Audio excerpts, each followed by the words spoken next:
Press. Hey, OSP. How you doing? Doing good. How about yourself? Doing good. Thanks for asking. So the obvious question, you're going back down to light heavyweight. Can you just talk about what went into the decision to go back down? Um, I mean, the heavyweight thing was almost like a trial type of deal.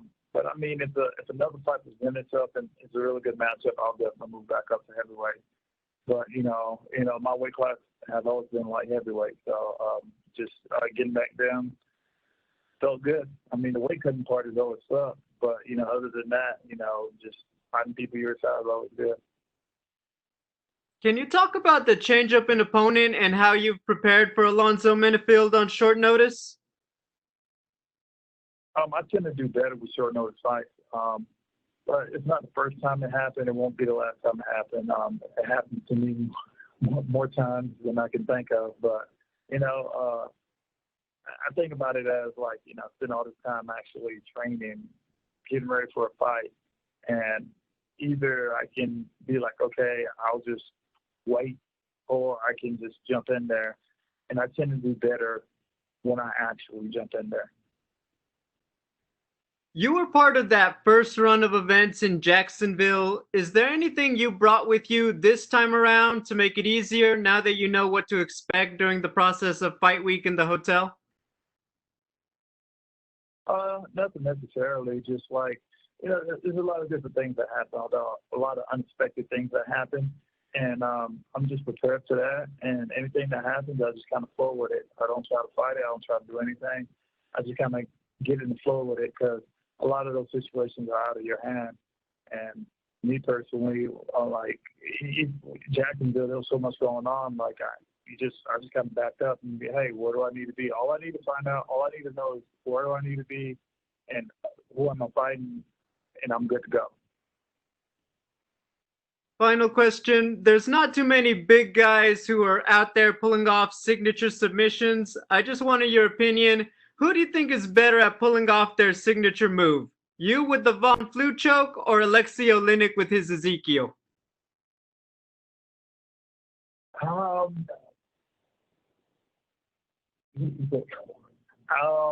I got more finishes with the Von Flue. Hey. Gotcha. Well, thank you. Yeah, I got more finishes than he does in the UFC with it. So I mean, he's good with that. What is it again? Like Ezekiel shows. He's actually kind of slick with it. So, but it's cool. But I definitely have more finishes than he does in the UFC. Gotcha. Thank you, OSP. Thank you. Our next question is from Gabriel Pengalangan with Dojo Drifter. What's up, OSP? So your opponent is relatively a newcomer. You have almost 4 times as many fights as he does. So do you think that overall experience of yours will be a huge advantage in this fight? Excuse me? Can you repeat that?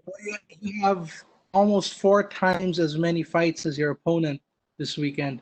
Do you think that experience of yours is a big advantage? Experience definitely is a big advantage. I mean, he's still fairly young in the game, and he took an opportunity, he wanted to step up. So, and I've been around for a while, so I kind of know what to expect. So, experience definitely plays a lot. Yeah, and it seems that whenever you win, there's a performance of the night bonus waiting for you after. But you've been alternating wins and losses lately. Has it been frustrating, trying to find that consistency? I'm sorry, can you repeat that again? You've been alternating wins and losses. Has it been frustrating that you haven't been able to win as consistently?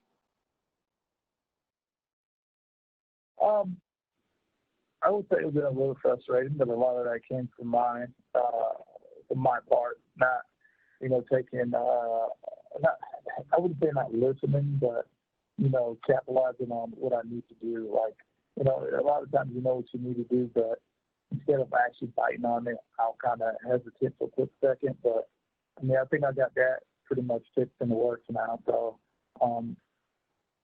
I'm definitely in a place now where, how I feel right now, how I'm going about things are going to be a lot better for me and my, continuing career throughout in the UFC. Okay, and lastly for me, there's been a lot of movement at the top of the division lately.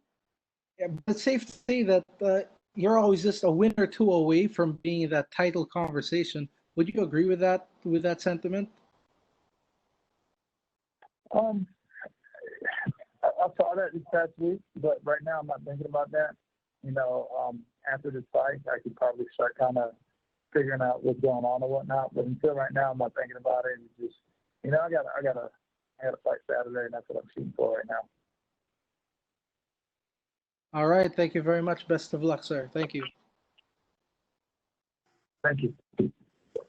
Our next question is from Augusto Niesque with Somos MMA. Vince, how are you? You doing good? Hey, well, we can see that you are in your room. So I want to ask you, what do you do to kill time in there during the quarantine process? Repeat that again? Yeah. What do you do to kill time in there, in your room? Oh, me personally, I sleep. Ah. So I love to sleep, so that's my recovery time. So sleep, I'm sure trainer's going to put on a movie or something. So that's pretty much what I do. Okay. And talking about the fight, well, you're facing Alonso Menifield. We all know he has heavy hands, but you not only have knockout power, but also a great submission game. So where would you like the fight to take place on Saturday? Personally, I don't care. As long as I get my hand raised at the end of the night, Alonso definitely have knockout power. I have knockout power in my hands and feet, and my submission game is very unorthodox. So I think anywhere can play out for me because I can hit you from pretty much anywhere, and if the fight goes on the ground, I can submit you from probably anywhere. Okay, and now that you came back to the light heavyweight division, are you planning to stay here, or we could see you fighting in heavyweight again? There's a possibility of me going back up to heavyweight. If the fight presented itself, the fight is a really good fight, I'll definitely take it. But other than that, light heavyweight, it is my weight class, and I love being down here.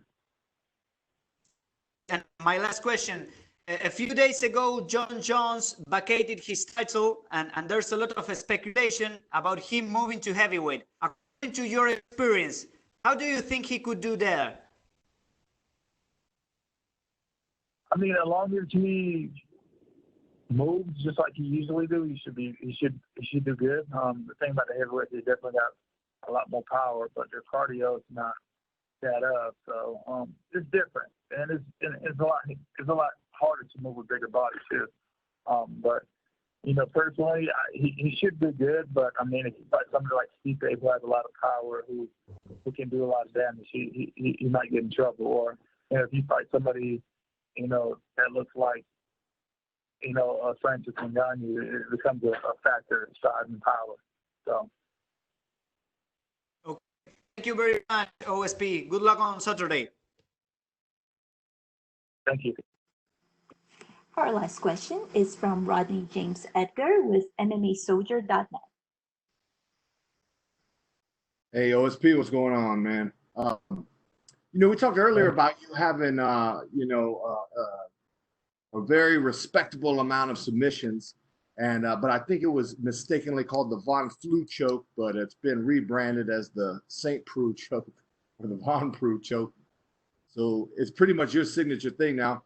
But I didn't realize you had so many performances of the night. I think for you, stylistically, this matchup is really perfect for that because, like we said, this is a young guy who also has an NCAA linebacker background, like you.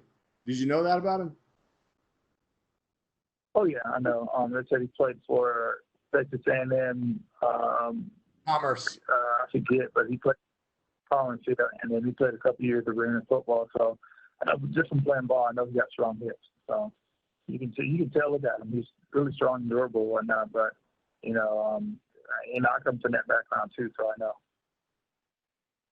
I feel like he's going to come out. Yeah, absolutely. I feel like he's going to come out super aggressive, try to take your head off. That's just my, thoughts. Obviously, you and your coaches have your own game plan, but do you feel like a brawling style is actually the worst kind of matchup or do you feel it's a good or a bad matchup for you? Because I feel like a brawler is not a good approach to take with OSP. I mean, it's different. A lot of times when you have guys that brawl and stuff, you typically don't know what they're going to do because they don't really know what they're going to do. They swinging through the fences. Me, I just like to sit back and kind of read people, but I'm also really good at countering too. So that works out in my favor.